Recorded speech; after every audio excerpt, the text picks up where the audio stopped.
Good afternoon, friends.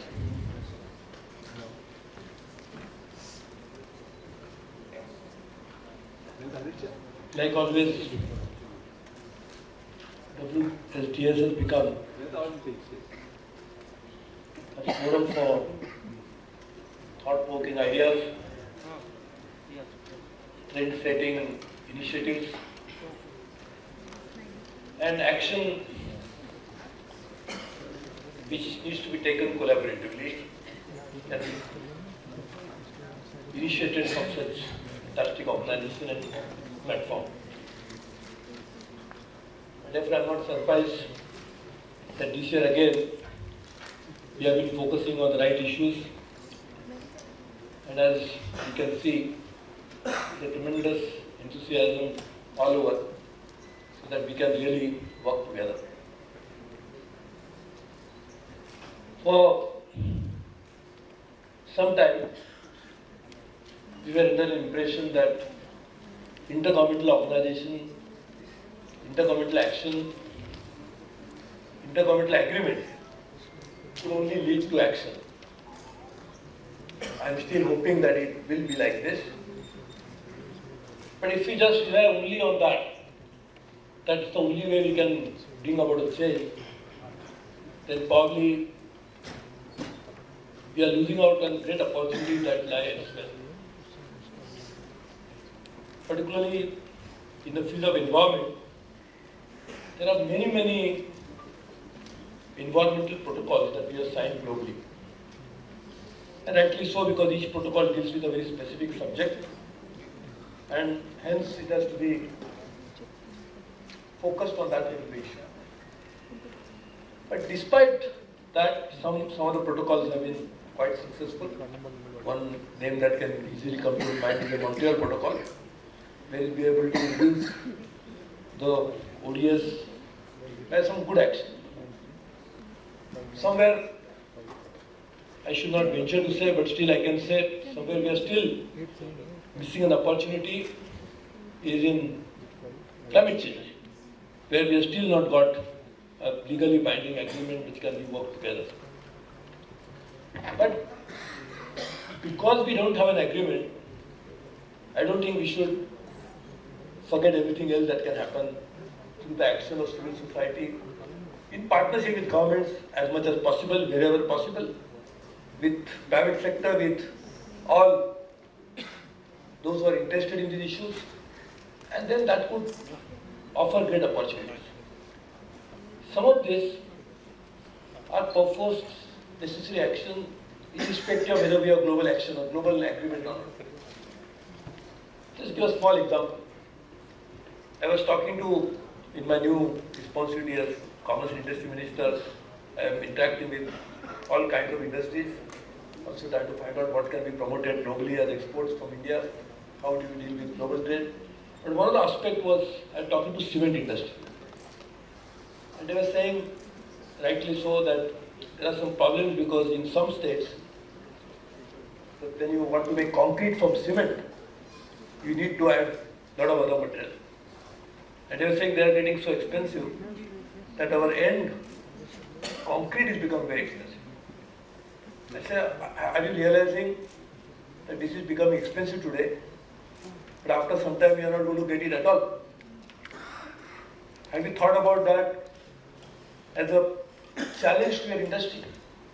Because your entire premise of running this business is that all of this that goes into the concrete finally is available in abundance. And that is really true for so many of the materials based on which we have created an economic model. The material itself is not going to be available in the quantity that is necessary. Somewhere, because of regulatory issues, it may not be available, because regulation may not allow you to extract it in a quantity, in a manner that is being done today. But even if the regulatory issues are not there, the quantum of material available within the world, which you have taken for granted that will be available for using in your normal day-to-day life, is becoming a big challenge. And I think therefore, while governments should discuss and debate in globally, and I was congratulate all the government that they are, despite diversity, they still keep going every year, like a religious mela, they go there for climate change negotiation. So that's a good thing. I must congratulate all the ministers. I haven't done that myself, you know, the environment minister. But that track may go on. But what is necessary is how do we go outside of that and find out the solution to this big problem. And I think therefore is the time to look at the resources themselves as available today. One part, and rightly so, which you are focusing today is efficiency. So efficiency will ensure it will last a little longer than what it is going to last in normal course, as business as usual approach. But other is not only resource efficiency, which is of course immediate measure which is necessary, is something going beyond that and find out of developing a product which each one of the resource that goes into that product, each of the material that goes into that product, how can we have a different product design which will ensure that whatever finally goes into that will be available for all types. And that's going to be a real challenge. And that's a challenge for designer of product. This is a challenge for all manufacturing processes. And this is what is going to be an opportunity also, that if we can put our heads together, we can discuss and devise something completely different. I was, a few years ago, I used to request all my friends, why don't you focus on odorless and waterless toilets?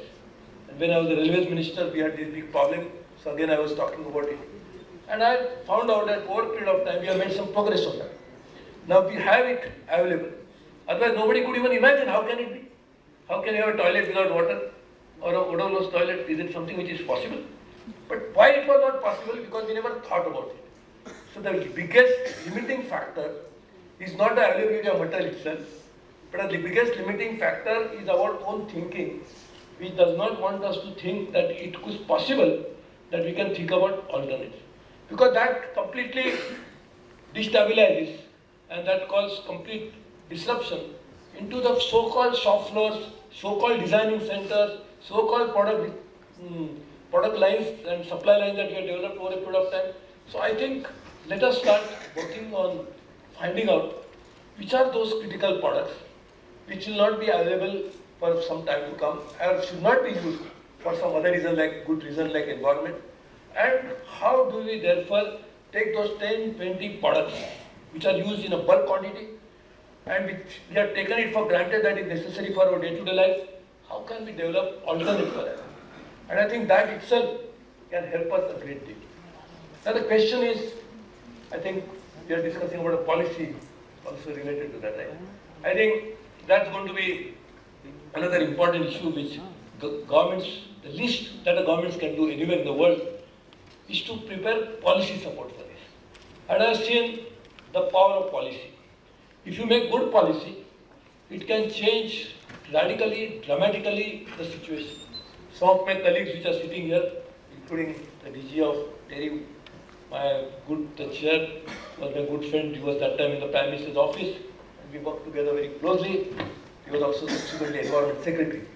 But we had a problem in India where we didn't have enough electricity, and everybody was facing this challenge. So we came out with one law, Electricity Act. That law itself changed the entire complexion of the electricity business. Now we have more than triple the part capacity, generation capacity. So that is the power of policy. So I think policy can really bring about a kind of change. But to make that policy successful, the question would be, then policy can change. So how do you bring the policy? What can influence the policy to be formulated to begin with? And there is a power of public opinion. That is something which we are always underestimating. If we can have a proper public opinion built around issues, there may be delayed response in some societies, somewhere it can happen immediately, but there will be a positive response to public opinion. Then the question comes, how do you build public opinion? That's another question. Can you create it by going there and saying, I want to buy public opinion off the shelf, so I will create and do it? So to do that, and therefore I was mentioning the role of WSDS in this is the informed, technical, political, social, all elements which goes into finally a good policy making should be brought together, and they must have a proper informed discussion. I think once we have that, because technology solution may be fantastic, but they may be very bad in terms of economy. Economy and technological solutions which are completely ignoring the social reality may also create a problem. So unless you bring all of this together, and therefore there is a role, a great role for WSDS to shape public opinion, which in turn eventually will lead into a concrete action. So I would request my good friend Mr. Ajay Mathur, if you can identify with, not today or tomorrow, in the next few weeks, 10, 12 products where I think we need to genuinely focus and find out which are these products, why are these products going to be creating poverty, how do we develop alternate to this. I think that's, once we have these policies made globally, then comes a big role for private sector. See, all private sectors is waiting for opportunities, and the disruption is the best way for a new company to enter a field. If there are no disruption, then probably Google or Apple would never have been born. And therefore, it is also an opportunity. What we call as innovation, what we call as startup, is this. And I can collaborate with you in a limited way, in an Indian context. We have a startup program where we have made some 20,000 startups in India today. What we can do is, having identified this, let us pose this as a challenge to the startup community, not only in India, globally. We can have a roundtable around it, so that let's then try to develop this. And when we actually start doing it, they'll face some challenges. We can create a policy which can actually keep responding to these challenges so that we'll actually make it happen.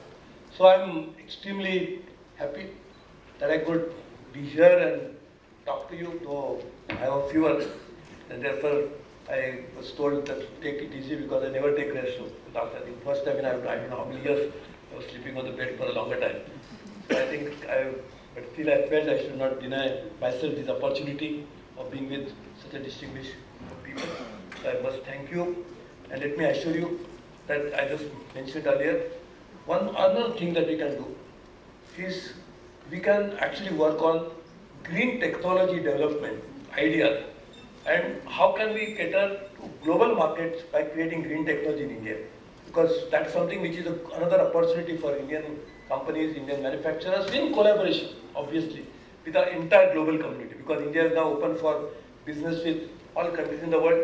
Most of the sectors, there are no FDI limits, there are no sectoral caps also removed in many areas. So I think this is something which we can do together. So anyway, thank you very much. Congratulations to you, and thank you for being so indulgent, allowing me to speak first. So thank you very much. All the best. Thank you.